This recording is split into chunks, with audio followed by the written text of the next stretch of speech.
ये है बोलते पन्ने और आप सुन रहे हैं आज के अखबार, ताकि आप जान पाएं स्याही से रंगे पन्नों में छपी खबरों का सच।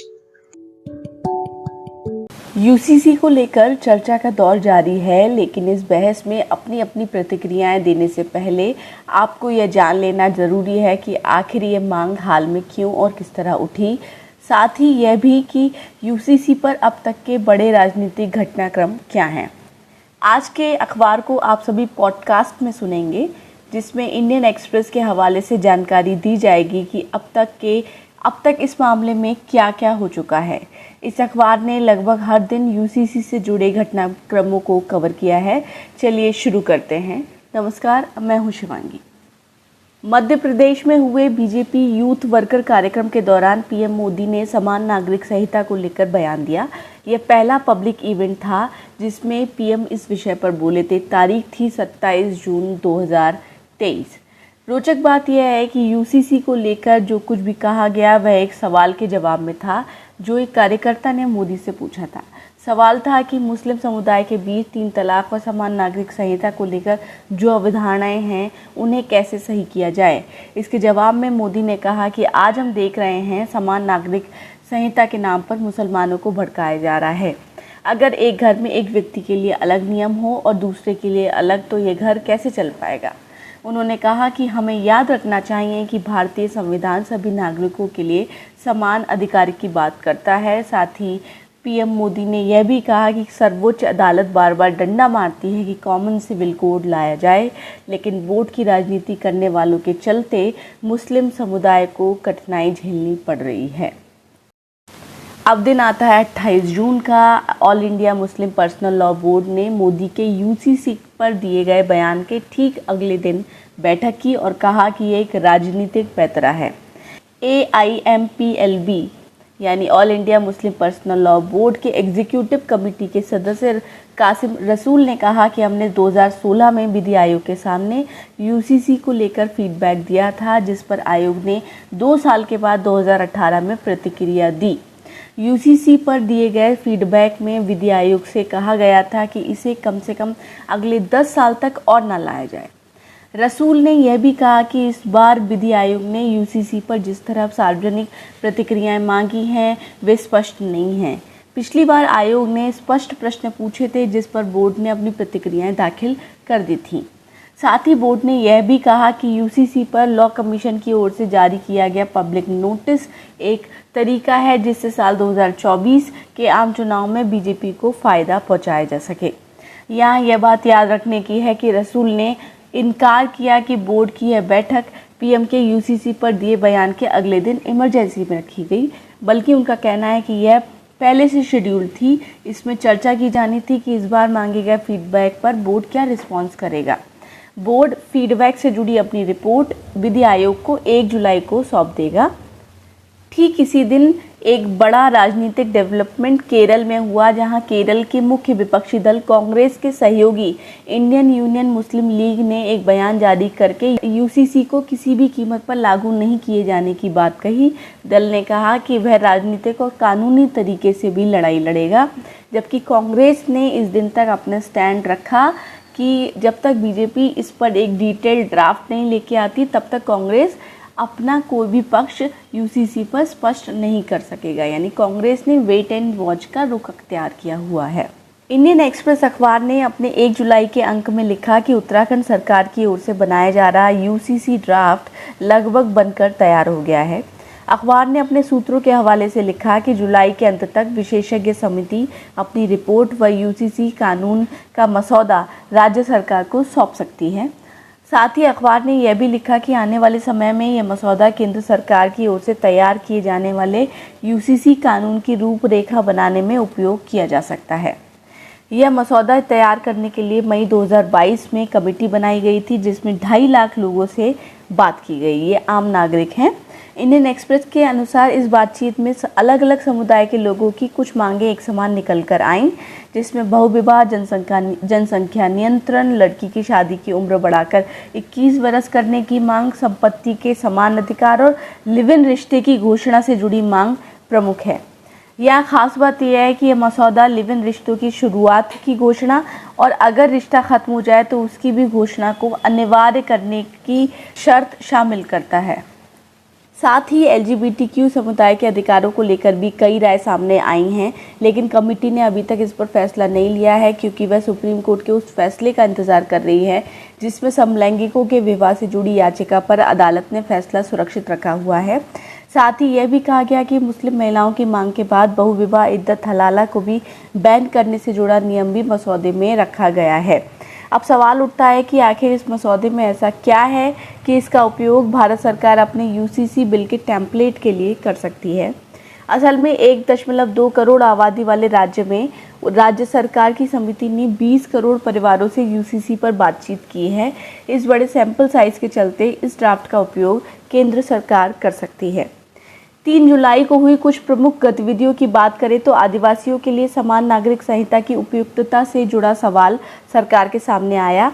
असल में इस दिन parliamentary standing committee for law की बैठक के दौरान प्रश्न किए गए कि यह कानून किस तरह आदिवासियों की संस्कृति के साथ मेल खा सकेगा क्योंकि रीति रिवाज, परंपराएं व अन्य समुदाय के अलग हैं और उन्हें संवैधानिक सुरक्षा मिली हुई है। साथ ही LGBTQ समुदाय के अधिकारों को लेकर भी कई राय सामने आई हैं, लेकिन कमेटी ने अभी तक इस पर फैसला नहीं लिया है क्योंकि वह सुप्रीम कोर्ट के उस फैसले का इंतजार कर रही है जिसमें समलैंगिकों के विवाह से जुड़ी याचिका पर अदालत ने फैसला सुरक्षित रखा हुआ है। साथ ही यह भी कहा गया कि मुस्लिम महिलाओं की मांग के बाद बहुविवाह इद्दत हलाला को भी बैन करने से जुड़ा नियम भी मसौदे में रखा गया है। अब सवाल उठता है कि आखिर इस मसौदे में ऐसा क्या है कि इसका उपयोग भारत सरकार अपने UCC बिल के टेम्पलेट के लिए कर सकती है। असल में 1.2 करोड़ आबादी वाले राज्य में राज्य सरकार की समिति ने 20 करोड़ परिवारों से UCC पर बातचीत की है। इस बड़े सैंपल साइज के चलते इस ड्राफ्ट का उपयोग केंद्र सरकार कर सकती है। 3 जुलाई को हुई कुछ प्रमुख गतिविधियों की बात करें तो आदिवासियों के लिए समान नागरिक संहिता की उपयुक्तता से जुड़ा सवाल सरकार के सामने आया। असल में इस दिन parliamentary standing committee for law की बैठक के दौरान प्रश्न किए गए कि यह कानून किस तरह आदिवासियों की संस्कृति के साथ मेल खा सकेगा क्योंकि रीति रिवाज, परंपराएं व अन्य समुदाय के अलग हैं और उन्हें संवैधानिक सुरक्षा मिली हुई है। यहाँ बता दें कि उत्तराखंड में आदिवासी समुदाय के ना होने के चलते UCC मसौदे में यह कहीं स्पष्ट नहीं हो सका है कि इस पर उनकी क्या राय होती या वे किस तरह के नियम को शामिल करवाना चाहते या कौन सी नियमों को वे शामिल किए जाने के विरोध में उतर सकते थे। आपको यह भी बता दें कि वहाँ पर जो भी समुदाय हैं वो साल 1960 के दशक में ही SC समुदाय के तौर पर पहचाने जाने लगे थे। 3 जुलाई को हुई कुछ प्रमुख गतिविधियों की बात करें तो आदिवासियों के लिए समान नागरिक संहिता की उपयुक्तता से जुड़ा सवाल सरकार के सामने आया।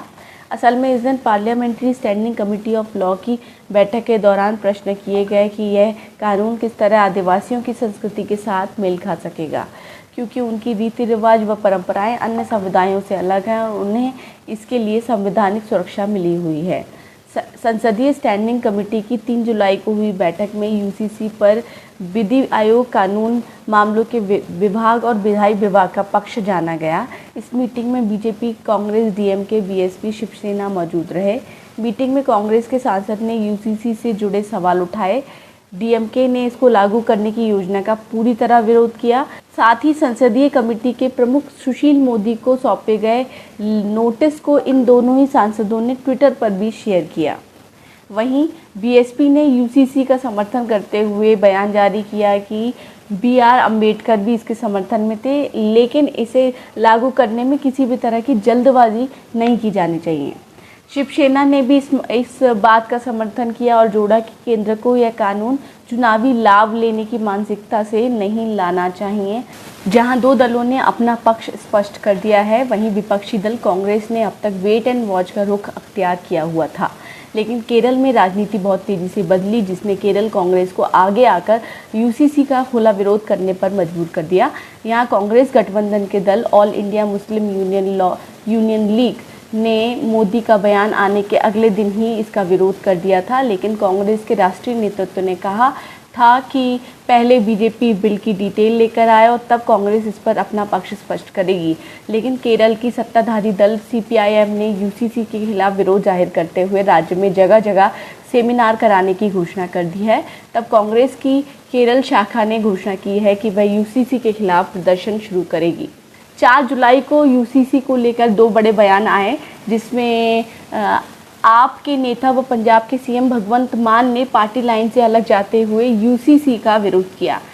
दूसरी तरफ उपराष्ट्रपति धनखड़ ने आईआईटी गुवाहाटी में एक कार्यक्रम में कहा, यूसीसी को लागू करने में होने वाली और देरी हमारे मूल्यों पर आघात करेगी। इसके बाद 7 जुलाई को यूसीसी पर राजनीतिक दलों और आम लोगों की रायशुमारी की प्रक्रिया में आ रहे सुझाव के आधार पर इंडियन एक्सप्रेस ने लिखा कि यह कुछ ऐसे सैद्धांतिक कॉमन कोड के रूप में उभर कर आ सकता है जो हर निजी कानून के ऊपर लागू हो। अखबार लिखता है कि ऐसा माना जा रहा है कि जेंडर गैप व समानता के सिद्धांत को ध्यान में रखते हुए यूसीसी की रूपरेखा बनाई जा सकती है, यानी निजी कानूनों के जो नियम संविधान में दिए गए जेंडर समानता के अधिकार के विरुद्ध हैं, उनकी विवेचना करके उसे यूसीसी के अंदर लाया जा सकता है।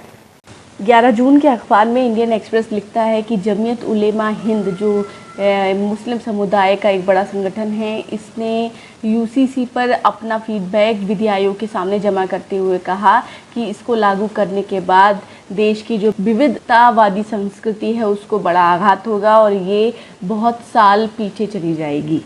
यूसीसी पर कांग्रेस और आम आदमी पार्टी के अंदर से पार्टी लाइन के खिलाफ आवाज़ें उठने लगीं।